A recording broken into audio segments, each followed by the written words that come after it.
ನಗದು ರಹಿತ ಆರೋಗ್ಯ ಚಿಕಿತ್ಸಾ ಸೌಲಭ್ಯ ಯೋಜನೆಯಾದ ಜ್ಯೋತಿ ಸಂಜೀವಿನಿಯನ್ನು ಪೌರ ನೌಕರರಿಗೂ ವಿಸ್ತರಿಸಬೇಕು ಹಾಗೂ ಇನ್ನಿತರ ಬೇಡಿಕೆಗಳನ್ನು ಈಡೇರಿಸುವಂತೆ ಪೌರ ನೌಕರರು ನಡೆಸುತ್ತಿರುವ ಅನಿರ್ದಿಷ್ಟಾವಧಿ ಮುಷ್ಕರ ಶನಿವಾರ ಮುಂದುವರಿಯಿತು. ಗೋಕಾಕ್ ನಗರಸಭೆ ಮುಂಭಾಗ ಪೌರ ನೌಕರರು 2 ದಿನಗಳಿಂದಲೂ ನಡೆಸುತ್ತಿರುವ ಪ್ರತಿಭಟನೆಯಲ್ಲಿ ಮಾತನಾಡಿ, ವಿವಿಧ ಸಂಘಟನೆಗಳ ಅಧ್ಯಕ್ಷರು ಬೇಡಿಕೆಗಳು ಈಡೇರಿಸುವಂತೆ ಒತ್ತಾಯಿಸಿ ಪೌರ ನೌಕರರು ಮುಷ್ಕರ ನಡೆಸಿದ್ದು, ನಗರಸಭಾ ಸದಸ್ಯರು ಅವರ ಹೋರಾಟಕ್ಕೆ ಸಂಪೂರ್ಣ ಬೆಂಬಲ ಸೂಚಿಸಿದ್ದೇವೆ.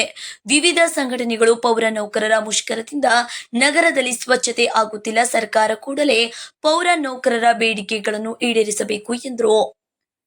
ಗೋಕಾಕ್ ನಗರಸಭೆ ಪೌರಾಯುಕ್ತ ರಮೇಶ್ ಜಾಧವ್, ಯೂನಿಯನ್ ಅಧ್ಯಕ್ಷರು ತಾಂಬೋಳಿ ಸರ್, ಕರ್ನಾಟಕ ರಕ್ಷಣಾ ವೇದಿಕೆ ಅಧ್ಯಕ್ಷರು ಬಸವರಾಜ್ ಕಾನಪ್ಪನವರ್, ದಲಿತ ಸಂಘಟನೆ ಗೋಕಾಕ್ ತಾಲೂಕು ಅಧ್ಯಕ್ಷರಾದ ರವಿ ಕಡ್ಕೋಳ್, ವಾಲ್ಮೀಕಿ ಯುವ ಸಂಘಟನೆ ರಾಜ್ಯ ಅಧ್ಯಕ್ಷರು ಸುರೇಶ್ ಕುಮರೇಶ್, ಡಿಎಸ್ಎಸ್ ಅಲ್ಪಸಂಖ್ಯಾತರ ರಾಜ್ಯ ಅಧ್ಯಕ್ಷರು ರಫೀಕ್ ಬೋಕ್ರೆ, ಡಿಎಸ್ಎಸ್ ರಾಜ್ಯ ಮಹಿಳಾ ಅಧ್ಯಕ್ಷರು ಕಮಲವ್ವ ಕರೀಮನವರ್ ಮತ್ತು ಹಾಗೂ ಕರ್ನಾಟಕ ದಲಿತ ಫ್ರಾಂಚೈಸ್ ರಾಜ್ಯ ಸಂಸ್ಥಾಪಕರು ರಮೇಶ್ ಹರಿಜನ್, ಶಿವಾನಂದ್ ಮಾದರ್, ನಗರಸಭೆ ಸಿಬ್ಬಂದಿಗಳು, ಪೌರ ಕಾರ್ಮಿಕರು ರಾಜ್ಯಾದ್ಯಂತ ಅನಿರ್ದಿಷ್ಟಾವಧಿ ಮುಷ್ಕರದಲ್ಲಿ ಭಾಗಿಯಾಗಿದ್ರು ಹಾಗೂ ಇತರರು ಭಾಗವಹಿಸಿದ್ರು.